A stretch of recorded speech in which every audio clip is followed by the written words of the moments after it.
Iranian armed forces launched hundreds of ballistic missiles against key Israeli bases in the occupied Palestinian territories as part of what the Persian nation has called the Operation True Promise Second. The new elected president of Mexico, Claudia Sheinbaum, was sworn in on Tuesday as the first female president in the history of the North American nation. And in Thailand, at least 25 people died on Tuesday after a school bus caught on fire during an excursion. Hello and welcome to From the South. I'm Alejandra Garcia from TeleSUR studios in Havana, Cuba. We begin with the news.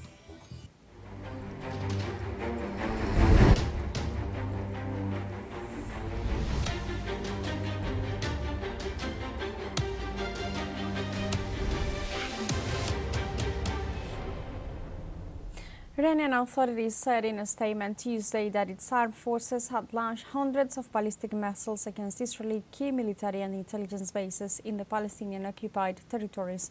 The communique was issued by Iran's Islamic Revolution Guard Corps, IRGC, which said the attack, dubbed Operation True Promise Second, was launched in response to the assassinations of Palestine Resistance Movement chief Ismail Haniyeh, Lebanese resistance leader Sayed Hassan Nasrallah, and the Iranian Corps commander Abbas Nilforoshan.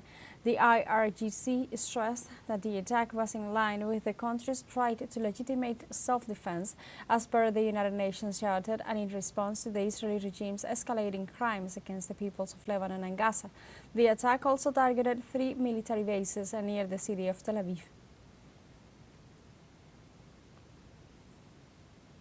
The president of Iran, Masoud Pezeshkian, made a statement through the social network X in response to the country's recent retaliation to the attacks perpetrated by the Zionist regime of Israel. Through a post on social network, Pezeshkian expressed, on the basis of legitimate rights and with the aim of achieving peace and security for Iran and the region, a decisive response was given to the aggression of the Zionist regime. This action was in defense of Iran's interests and citizens. Let Netanyahu know that Iran is not belligerent, but firmly opposes any threat. This is just one corner of our power. Do not enter into a conflict with Iran.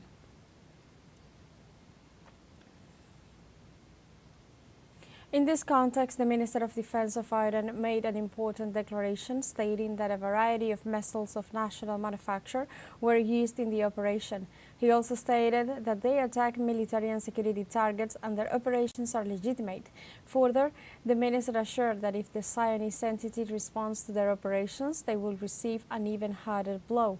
Finally, he asserted that the operation was in response to Israeli attacks and warned that if they respond back, he will launch larger barrages of missiles. Thousands of Iranians took to the streets of the nation's main cities to celebrate and express their support to the Persian government's military response to the Israeli regime's attacks against Gaza and Lebanon, and for the assassination of Ismail Haniyeh, Hassan Nasrallah, and Abbas Nilforoshan. The Zionist regime has not only committed and continued to commit crimes against humanity on the Palestinian people, but also has attacked the Lebanese people, showing once again the terrorist and fascist nature against the Arab and Muslim peoples of the region.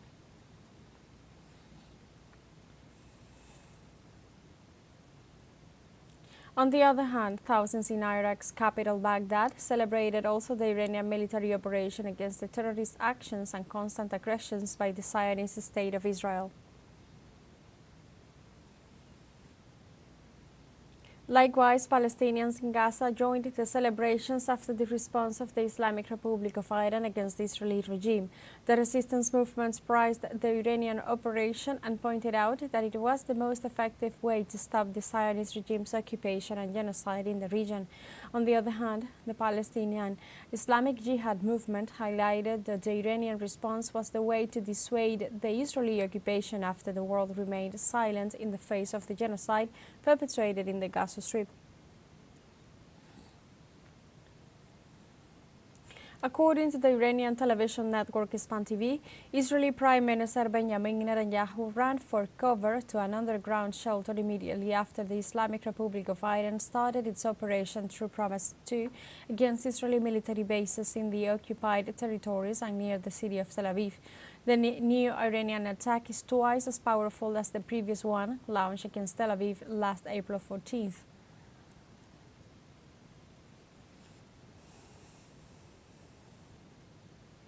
Also in Palestine on Tuesday, an Israeli airstrike on a tent for displaced people in western Khan Yunis killed 7 people, including children, and left a large number injured. The attack that set a car on fire came as the Zionist regime ramps up its aggression in Gaza. At the same time, it carried out multiple raids across the occupied West Bank.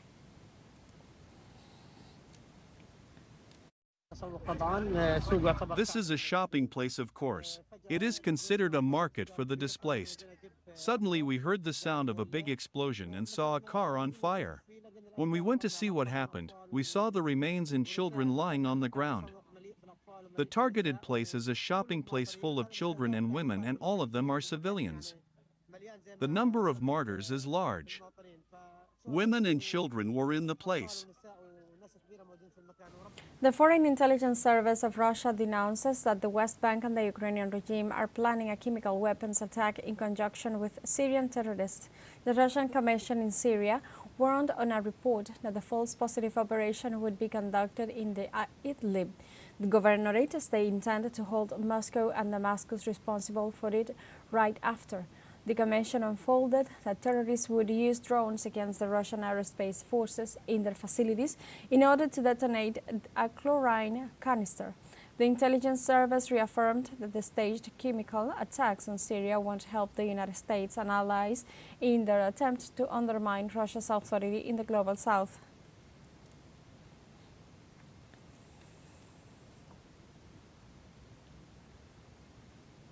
Let's take a short break, but remember you can join us on TikTok at TeleSUR English, where you'll find news in different formats, news updates, and more. We'll be right back. Stay with us.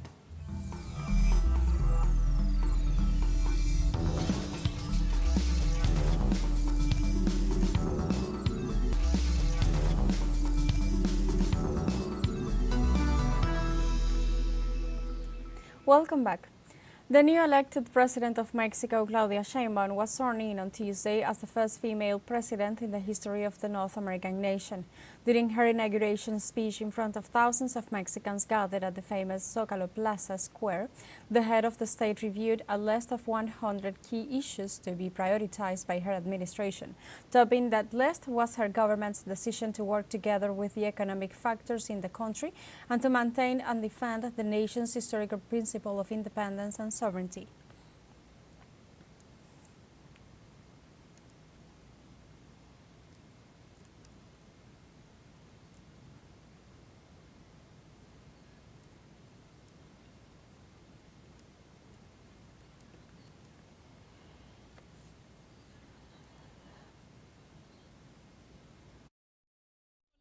We will root with the division between economic power and political power. We will never be subjected to economic interests or foreign interests. The Mexican president also highlighted that her government will respect human rights and will never use force to repress the people. Human rights will be respected, and we will never use the force of state to repress the people of Mexico. Bolivian head of state Luis Arce congratulated on Tuesday the new Mexican president Claudia Sheinbaum on the occasion of her inauguration as Mexico's first female head of state. In his official statement, the Bolivian president said it was a day of great significance for the Mexican people and expressed his best wishes for success in this new challenge. Arce also highlighted his conviction that the commitment that the new president has always shown to social justice and sustainable development will allow her to guide her people towards a future of well-being and prosperity. The South American head of state also expressed his regret for not being able to attend the inauguration ceremony, but reaffirmed that he had had no doubt that they will soon meet to further strengthen the historic brotherly nations and relations between their peoples.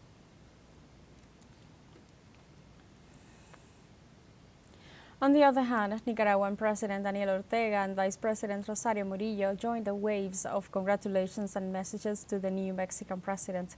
In an official communique issued on Tuesday, the two Nicaraguan leaders expressed their affection, respect, and recognition to President Sheinbaum and congratulated her on her inauguration day as the first female Mexican president. Ortega and Murillo also reiterated their admiration to the new head of state and the Mexican people along to the shared path of fraternity and harmony for peace and for rights of their peoples. Finally, the Central American leaders told the new president that Mexico can continue counting on Nicaragua in the struggle for a better world.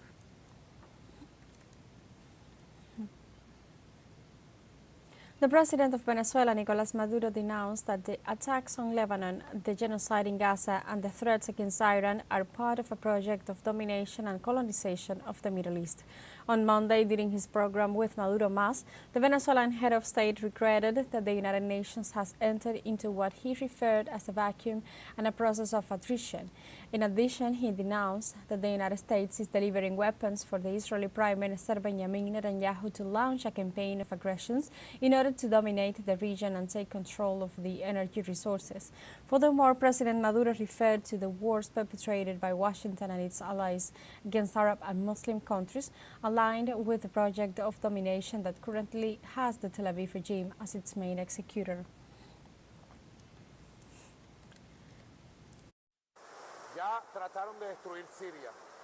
They already tried to destroy Syria. They destroyed Libya. In the past, they invented there were weapons of mass destruction in Iraq and killed 1 million Iraqis.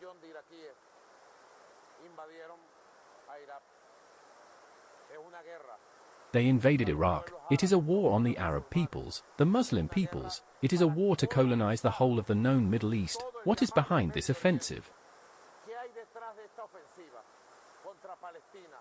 The threats against Iraq, the threats against Iran, the criminal attacks on Yemen,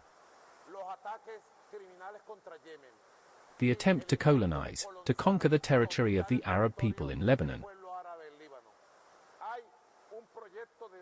There is a project of domination and colonization of the Arab, Muslim, and Middle Eastern world. In the United States, dock workers at 36 eastern ports went on strike for the first time since 1977 to demand better wages and to reject automatization. Workers began the strike early Tuesday despite some progress was made in recent contract negotiations. The union issued a statement rejecting the proposal, stating that it does not meet the workers' demands on wages and protection against automatization. According to experts, the labor stoppage could paralyze the supply chains and could cost the economy between $3.8 and $4.5 billion per day, causing shortages just a few weeks before the presidential elections, a situation that could interfere in the voters' choice.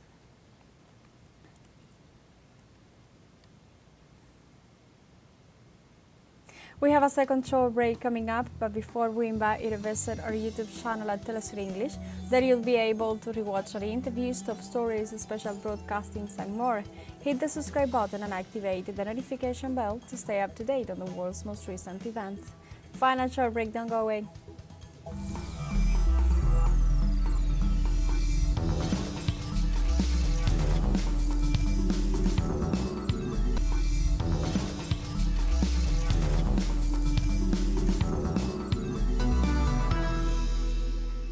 Welcome back to From the South.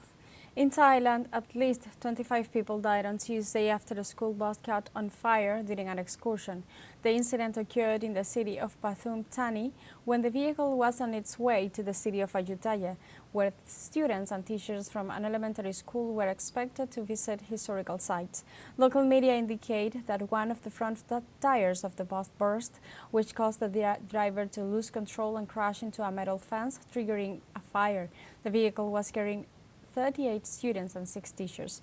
The rescuers confirmed that of the bodies found, 22 out of the students and 3 of the teachers, while 19 people were rescued.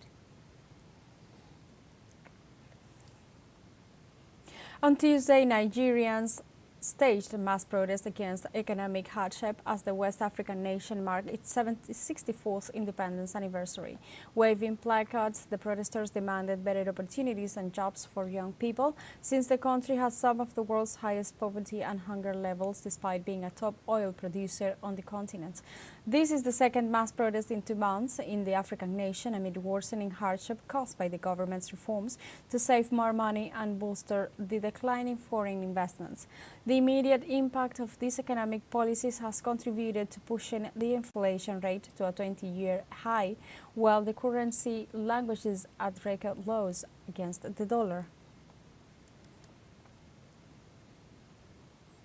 Russian President Vladimir Putin praised the development of relations with China, reaching 95% of payments in national currencies. On the occasion of the 75th anniversary of the establishment of the People's Republic of China, the Russian president emphasized the fruitful development of relations with the Asian country. Putin considered that despite the difficult international situation, the two countries have recently managed to significantly increase the volume of trade and implement many large-scale bilateral projects in various fields. Likewise, the Russian president reaffirmed his readiness to continue to work together with Beijing to further strengthen bilateral ties for the benefit of their peoples. In France, trade unions took to the streets on Tuesday to protest against the rising cost of living due to the neoliberal policies. During the day, the demonstrators sent a message to Prime Minister Michel Barnier to demand that social demands be put at the center of the political debate. The General Secretary of the CGT union said that workers are calling on Barnier and employers to announce wage and pension increases. In his inaugural speech to the National Assembly, the French Prime Minister warned that the country's mounting debts are a persistent threat to the economy. The People's Republic of China celebrates its 75th anniversary this October 1st, and celebrations took place throughout the country in recent days. The Asian giant has made remarkable achievements in recent decades and has become the main trading partner of most Latin American Caribbean countries. Our VTV collaborator in Beijing, Mauro Ramos, witnessed the celebrations and brings us the details. Go ahead, partner. This Tuesday, China celebrates 75 years since the triumph of the Socialist Revolution. On October 1, 1949, the first meeting of the Central Committee of the People's Government of China was held in Beijing. At 3 o'clock in the afternoon of that day, leader Mao Zedong announced before 300,000 people in Tiananmen Square the founding of the People's Republic of China. Since then, China has changed a lot, despite still being a developing country. In 2020, China announced the eradication of extreme poverty in the country and claimed that the country had lifted 850 million people out of poverty since the process of reform and opening up in 1978. As part of the celebrations, China presented medals and honorary titles. The president of the BRICS Bank, Dilma Rousseff, was honored with the Friendship Medal, the highest honor granted by China. Its accelerated economic transformation, the technological innovations it has achieved, and its extraordinary social conquests have resulted in China's rise as a global power, making it a beacon of hope and inspiration for the world. Chinese President Xi Jinping also spoke about the transformations of the past 75 years. Over the past 75 years, the Communist Party of China has led the people of all ethnic groups in the country in creating the twin miracles of rapid economic growth and long-term social stability. Enormous changes have taken place in our great motherland, and the great rejuvenation of the Chinese nation is now on an irreversible historical course. On the eve of the anniversary of the People's Republic of China, Martyrs' Day was also celebrated with tributes in various parts of the country. Late in the afternoon, the official celebration took place in the Chinese capital, Beijing. Hundreds of guests attended the 75th anniversary of the founding of the People's Republic of China at the Great People's Palace, including representatives from all provinces and regions of China and foreign guests. Among those present was the head of the Mission of Latin America and the Caribbean in China and Ambassador of Uruguay to China, Fernando Lugris.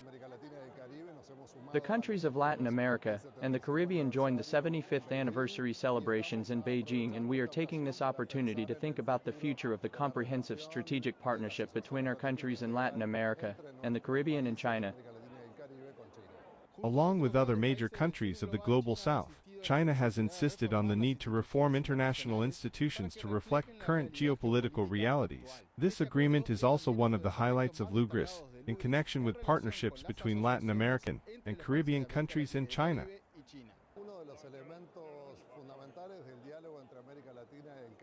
One of the fundamental elements of the dialogue between Latin America, the Caribbean and China is the defense of multilateralism and also of the system of peace and international security. Both China and Latin American countries believe that we must defend the United Nations system and seek a world where peace is at the center of our work. Desde Beijing en China para TeleSUR, Mauro Ramos.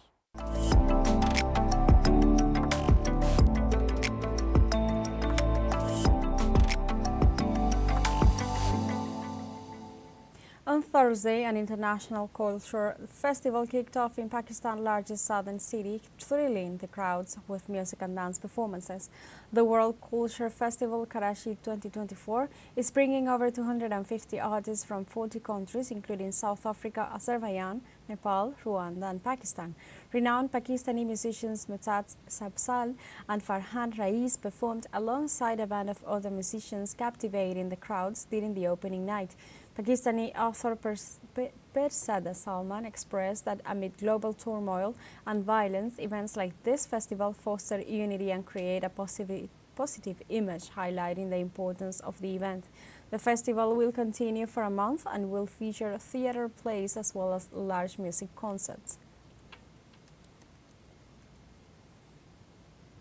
We have come to the end of this news brief, but you can find these and many other stories on our website at telesurenglish.net and join us on social media, Facebook, X, Instagram, Telegram, and TikTok. With TeleSUR English, I'm Alejandra Garcia. Thank you for watching.